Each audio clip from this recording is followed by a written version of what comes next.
Welcome to Jerusalem. Good morning. Got very unique light last night coming down the Jordan Valley. And now here in Jerusalem this morning, already many changes in the light.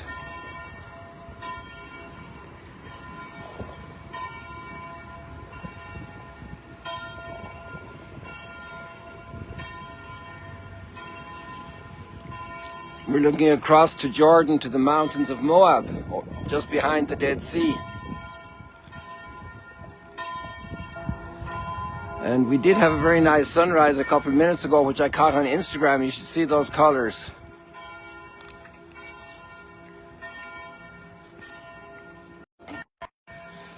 It's good we're here in Jerusalem at the moment because we're reading these days from Solomon and now from one of his officials, Jeroboam. And there's a very dramatic moment when he meets the prophet Ahijah, and the prophet has a new coat and splits it up, a colored coat, and splits it up into the 12 parts for the 12 tribes and gives 10 of them to Jeroboam and said, God wants you to take the 10 tribes. It's a punishment for Solomon's infidelity. The difficulty we have many times in our hearts to follow God's will because the desires of our heart push us elsewhere, and God doesn't annul the freedom He has given us in His creation. He wants a relationship of love, that we choose to be with Him.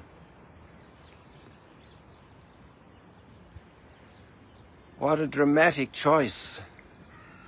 The choice of our lives, the choice of our eternal lives. And God gives us that choice in our hands. Isn't that amazing? And to have all the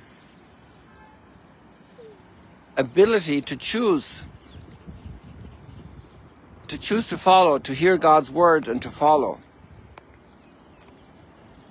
And it seems like Solomon had major issues there. He let the passions of his heart, a certain independence,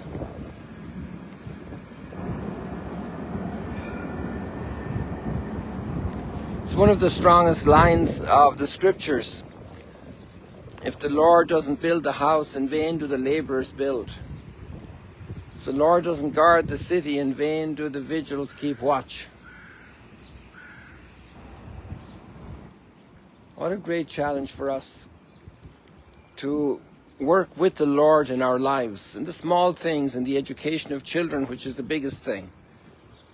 Bigger than building a building. I see a new building over here that I hadn't noticed before, a very big building.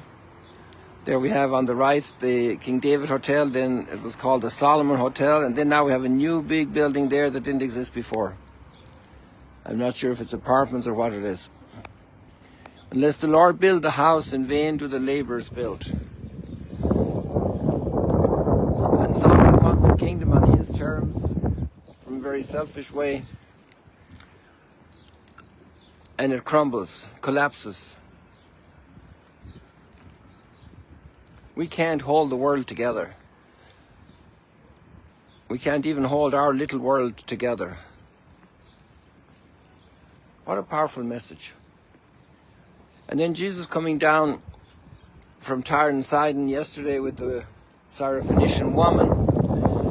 And today he's in the Decapolis, which is a long way away, and that wasn't one day's walk. And there's very little said about what happened, hardly anything. It's just that Jesus went from Tyre and Sidon to the Decapolis. Imagine all that happened in those few words, in those days of travel, with difficult followers who are challenging each other, who are vying for positions, who are in need of food, who are tired, who are meeting strangers, some of them positive, some of them not so positive. All the teaching and all the learning that goes on in an ordinary day of life, of travel, of work, becoming more meek and humble, or becoming more arrogant and proud and self-centered. The choices of each day, learning to listen, learning to follow. And so we have maybe difficulty in hearing God, in wanting to hear Him, in desiring to hear Him. Maybe we have that want, but we have bigger desires in our heart to do our own thing. And we listen more in that direction and concede more in that direction. And if we have that difficulty, we can pray for healing. The Lord touched this deaf man who has speech impediment in the Decapolis. And right there where the sun was rising there, that is more or less where Amman is in Jordan. That was Philadelphia in the Greek administration time, called the Decapolis, and that was the most southern city of it. The most northerly one was up in Galilee. Hippos right across from Magdala on the other side of the lake.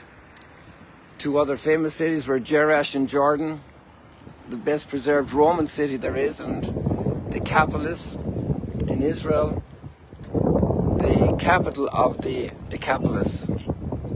We drove through Bet yesterday on the way here. So people, lots to ponder today. Let's ask for the grace to open our ear to hear God's word and pray with the psalm. The psalm is filled with that instruction today, that insight, that encouragement to listen to God's word and to fulfill it. Here we have a nice little final glimpse of Jerusalem on this grey, cloudy day. Here you have the Holy Sepulchre in the center of the screen, the empty tomb under that big dome. Mount Zion over here, with the big minaret-style tower on the Dormition Monastery, the Church of the Dormition. The Last Supper room is right over there, where we remember the Last Supper. People, greetings from Jerusalem.